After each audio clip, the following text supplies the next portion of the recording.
Welcome back, welcome back. I got a nice little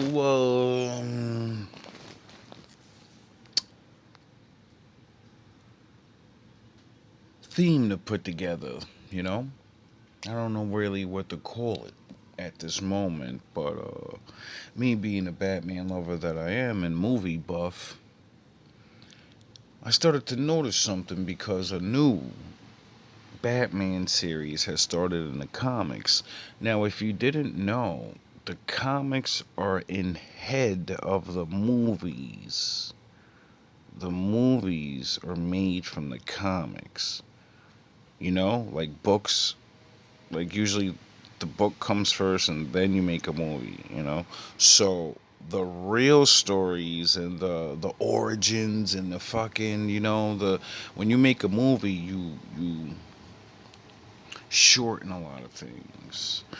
And seeing that I guess they're starting a whole new universe type thing or some type of I don't understand. They start over quite a few times. And me using the Joker so many times in my GMB series, and I've always questioned what his origin was. And I made a video about it. But let's jump into this. Everything you are about to see in this comic book is darker than anything you could possibly imagine. It's just straight up nightmare fuel. It starts off harmless enough and gets insane by the end. So, this is the origin of Absolute Joker. Not only that, I got something for you guys at the end of the video. So what this does is this initially kicks off with Alfred, right? And Alfred's basically filling Bruce Wayne in on the nature of Absolute Joker. He says, "It's time, kid. I've put it off as long as I could." And he says, "But I have to tell you about him." And Bruce Wayne responds, right, like, "I'm ready. So who is he?" Bruce is not ready at all, because Alfred is just like, "That's the funny thing, Bruce. I've been chasing this man for 3 years, and I'm still not even certain what's real and what's fabrication. Some things add up, and some things make no sense at all." And when Bruce asks, "Like what?" the response of Alfred is he says, "Like his islands. He owns hundreds of these tiny islands all over the world, from the Arctic Ocean to the Tasman Sea, uninhabited and impossible to develop. He says wild, useless places, but he spends billions on them, travels to one or another a few times a year alone." And when Bruce asks why, Alfred says, "That's my point. No one knows. Satellites show that there's nothing on them." He says the theory is he likes to hunt, but he's a mystery, Bruce, the man in white who doesn't laugh on and on. And so Bruce just says, "Okay then, forget what's true, Pennyworth. Tell me what you believe." Now here's a crazy thing. In the midst of all of this is not Bruce Wayne. This is Absolute Joker showing up on one of these islands. In fact, everything that you're going to see here is him. And so in that moment, Alfred says it all starts here with one of the first films ever recorded, maybe the actual first, in 1888, the same year as the Prince's The Round Hay Garden scene. And Bruce asks, right, "Who am I looking at?" And Alfred says, "His great-grandfather." And Bruce is like, "The guy in the top hat." And Alfred says, "No, in the makeup, the boy, the clown, Joseph Grimm the First, Jack, the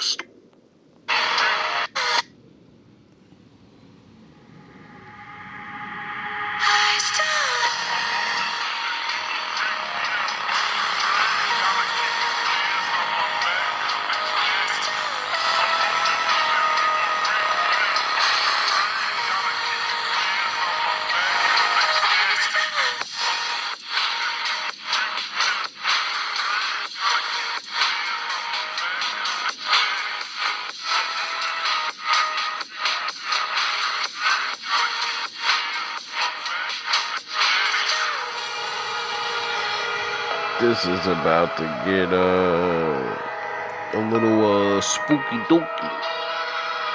Entertainment purposes only.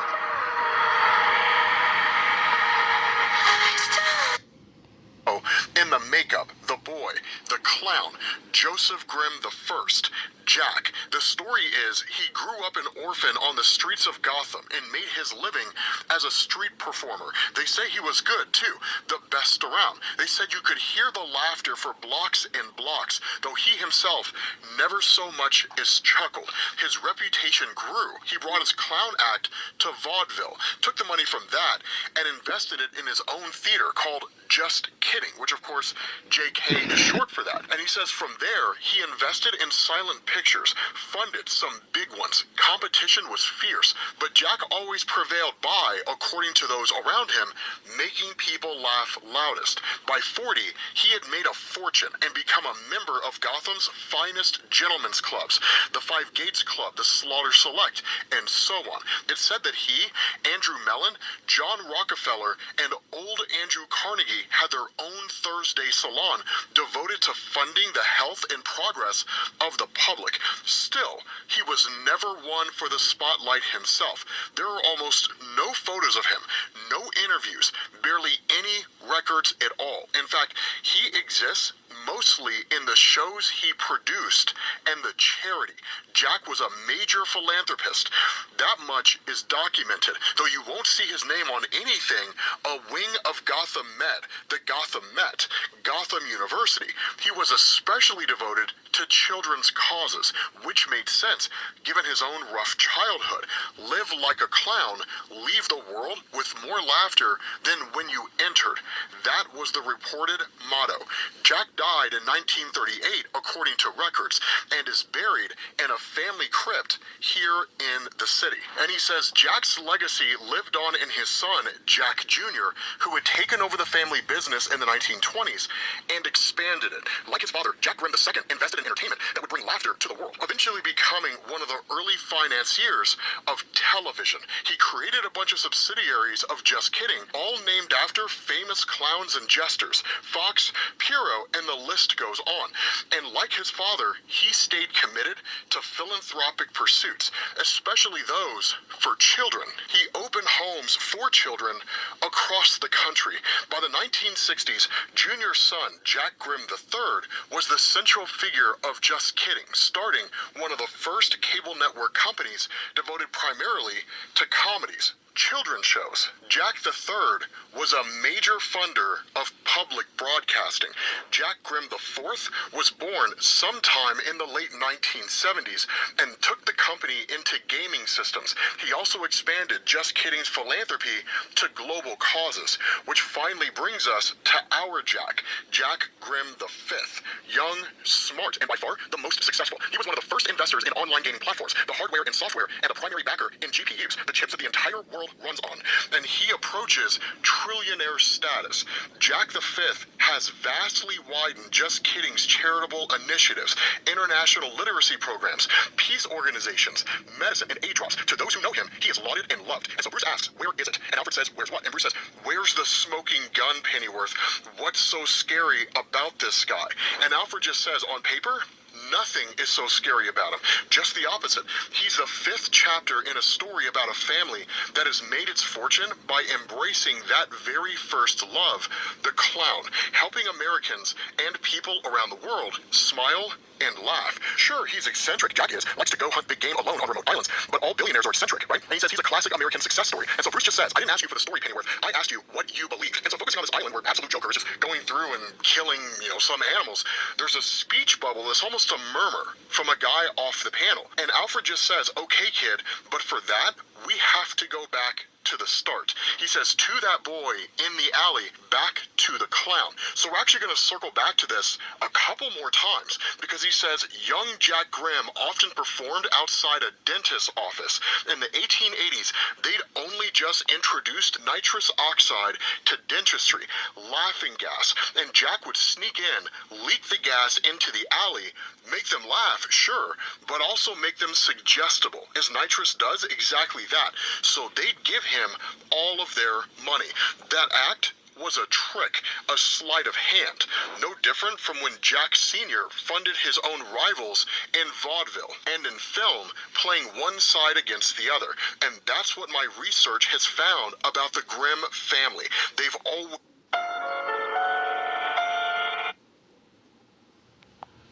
Jack the Ripper is one of the most infamous serial killers of all time. But did you know he actually only committed 5 murders? While it's speculated he may have committed a few more, with as much notoriety as Jack the Ripper has, most people mistakenly think that he killed hundreds. On that note, where did the name Jack the Ripper even come from? Well, he actually gave that name to himself.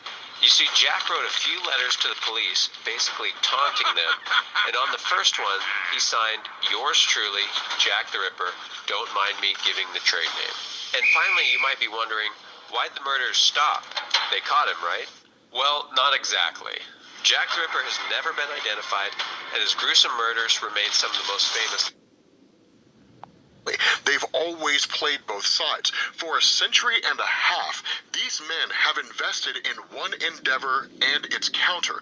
It extends beyond entertainment to all aspects of life. They even fund the war effort and theirs through subsidiaries, all their clown-named companies. The Grimm fund right-leaning news networks and left-leaning ones. They fund the aid and the warlords who steal it. Peace and war, the crimes and the prison.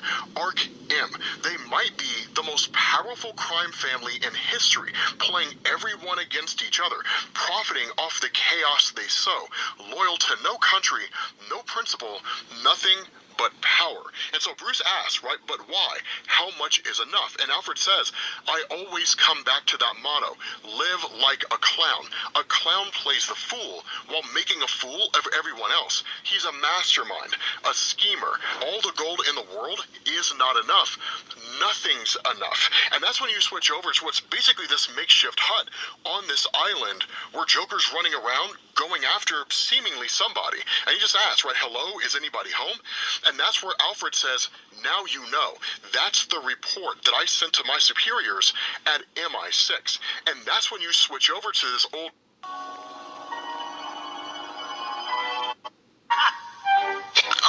Hey, Giddy? Like to make some real money. Well, and who do we have to, No, nothing like that. You see?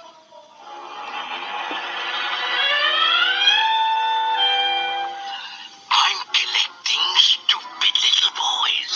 Stupid little boys? You know, the disobedient ones what play hooky from school. Oh, and you see... I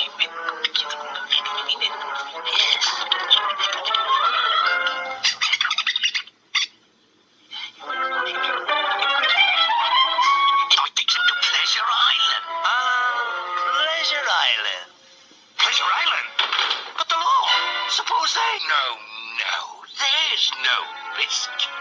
They never come back. As boys.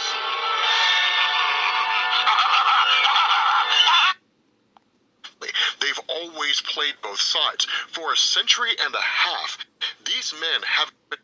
Nothing's enough. And that's when you switch over to what's basically this makeshift hut on this island where Joker's running around going after seemingly somebody. And he just asks, right, hello, is anybody home? And that's where Alfred says, now you know. That's the report that I sent to my superiors at MI6. And that's when you switch over to this old man who kind of comes out by the water, and it's just like, is somebody there? And he says, oh, thank God. I've been trapped on this island alone for nearly 30 years. I don't know how I got here. And that's when he realizes it's Joker. And he's just like, how? Right? And Joker just says, run. And the guy just flees for his life, right? He just takes off running as fast as he possibly can. But that's the genius about all this, right? The idea that the Grimm family plays both sides against the other. It's like the idea of the Great Gold Rush. Sure, like, you may prospect and you might make gold, but the people who really made money in all of that are the ones who were selling the shovels and the pickaxes, right? Playing both sides is the only way to win in a world like this in the absolute universe. And so that's where Bruce tells Alfred, I don't care what you reported to your superiors, Pennyworth. What do you believe? And Alfred tries to shrug it off, right? He's just kind of like, I don't know if I want to talk about that. And Bruce just says, tell me. And so Alfred says, okay, Bruce, but it might sound a little crazy. And he says, we go back to that alley one more time, to the clown. Because what I found when I dug deeper was that many of the people laughing in that film died soon after it was shot, twisted in pain, grinning, a kind of strychnine poisoning, one of the few toxins that can be absorbed through the skin, like maybe upon shaking the gloved hand of a small boy. And he says, lots of people who encountered the Grimms over the years came to mysterious bad ends, jumping off bridges, boats, vanishing, business rivals, politicians, reporters. In the 90s, an associate of mine at the FBI, Harvey Harris, began an investigation and died in a boat accident. And so Bruce asks him, right, like, what are you saying?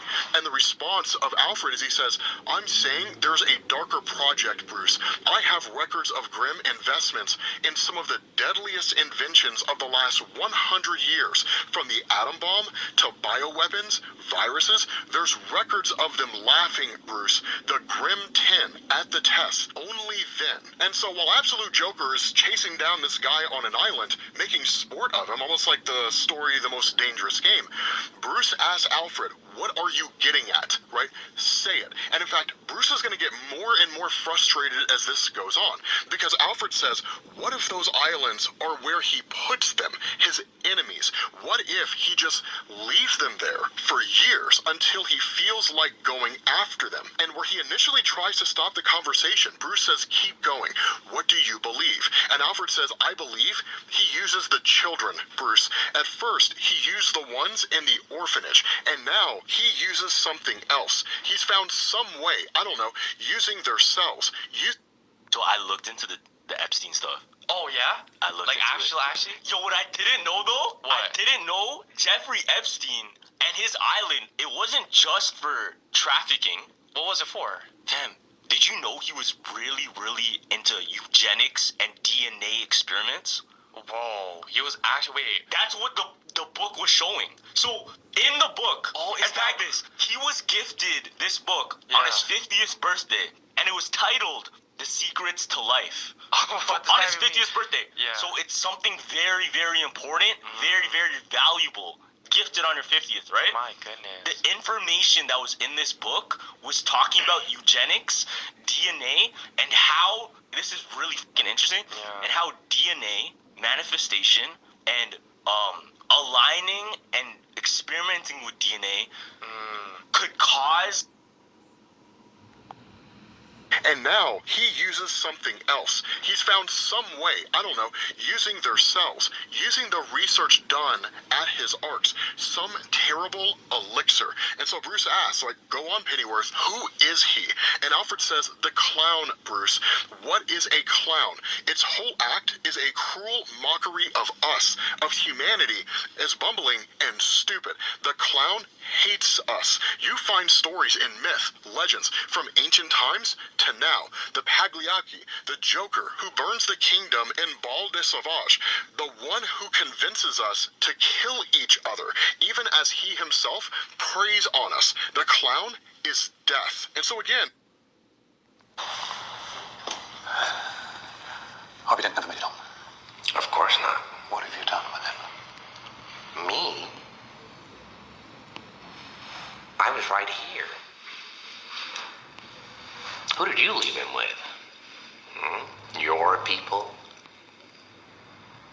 Assuming, of course, that they are still your people, and not Maroney's. Does it depress you, Commissioner, to know just how alone you really are? Hold, where's Dad? Those mob fools want you gone so they can get back to the way things were. But I know the truth. There's no going back. You've changed things. Forever. Then why do you want to kill me? I don't want to kill you. What would I do without you? Go back to ripping off mob dealers? No. No, you complete me. You're garbage. You kills for money. Don't talk like one of them. You're not. Even if you'd like to be. To them, you're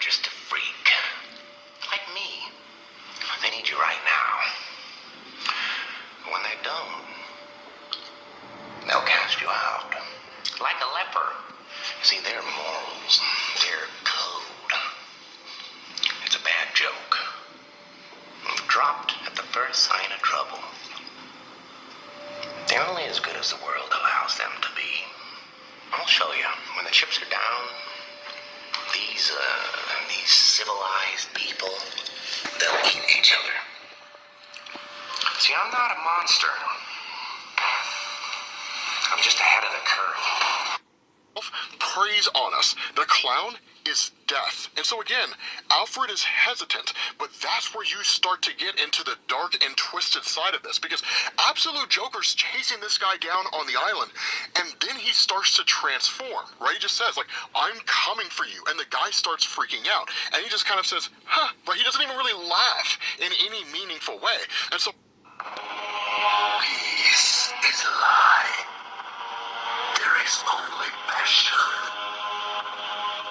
Through passion, I gain strength. Through strength, I gain power. Through power, I gain victory. Through victory, my chains are broken. The force shall set me free. There is no peace. There is anger. There is no fear. There is power. There is no death. There's immortality. There's no weakness. There is the dark side.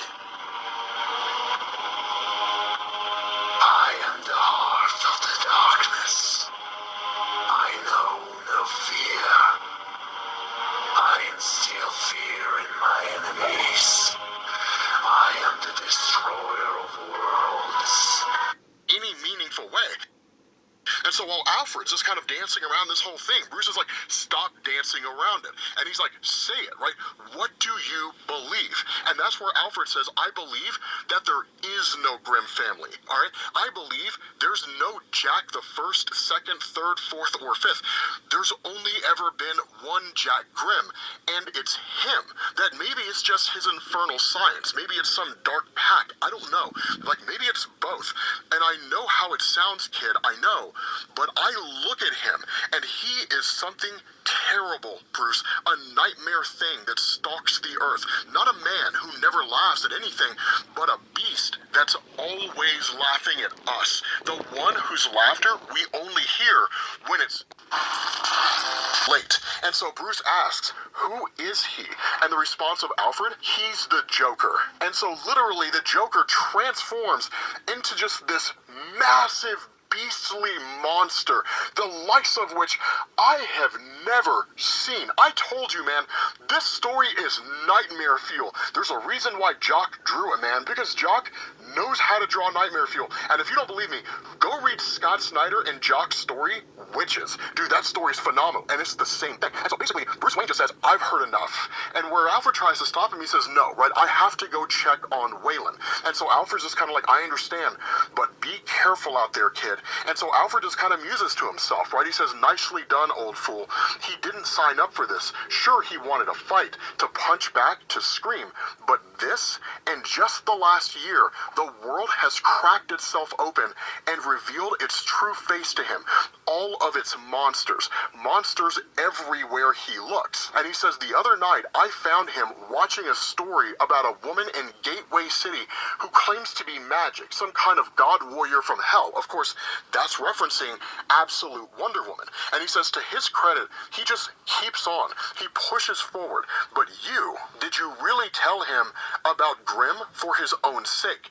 No, you told him because you couldn't live with it anymore. Because deep down, you are a coward. Of course, Alfred's talking to himself here, and he says, just yesterday, a report put Grimm on one of his islands off the coast of Colombia, but you couldn't let it alone. Even with Grimm 3,000 miles away from Gotham.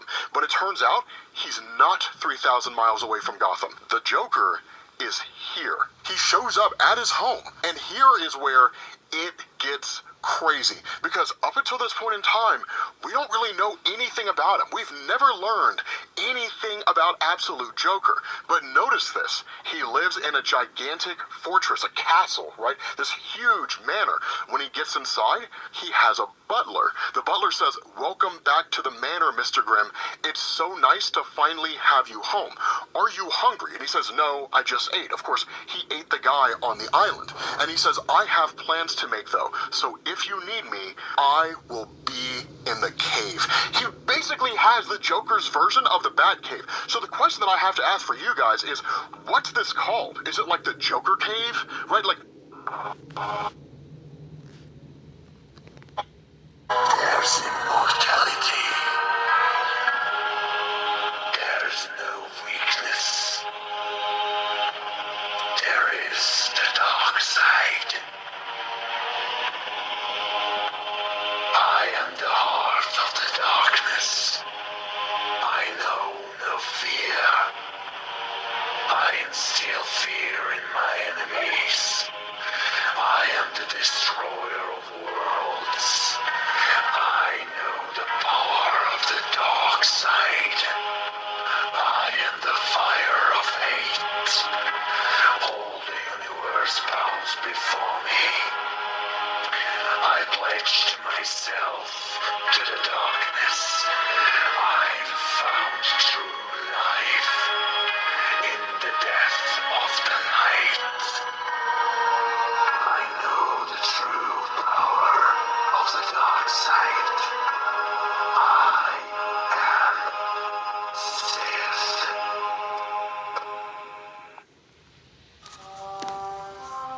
There is no dark side, nor a light side. There is only the Force. I will do what I must to keep the balance. The balance is what keeps me together.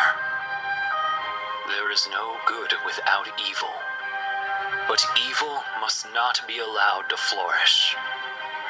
There is passion, yet emotion. Serenity, yet peace. Chaos, yet order. I am the wielder of the flame, the protector of balance. I am the holder of the torch, lighting the way. I am the keeper of the flame, soldier of balance. I am the guardian of balance. I am a gray Jedi. Now you know why I call my enemies clowns.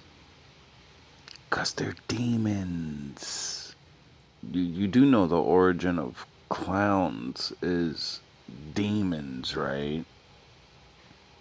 Look at the face again and tell me that's not something bad. What kind of man has all red around his mouth? a blood eater. You know? He likes that raw steak. What kind of man can wear 12-inch fucking 12 the shoes, 12, you know what I mean, size 12s, size 100, like fucking 50? Oh, he would be bigger than, you get it? If his feet's that big, then that would mean he's really, really big. You know? You know? Pale skin, green hair, you know? You know? You ever see Spawn? Wasn't there a clown in that? And what the fuck was he? All love, all praise to the Most High. Oh yeah, and what was Spawn? A black guy trapped in the dark and the light trying to fight back hell. Oh. Oh.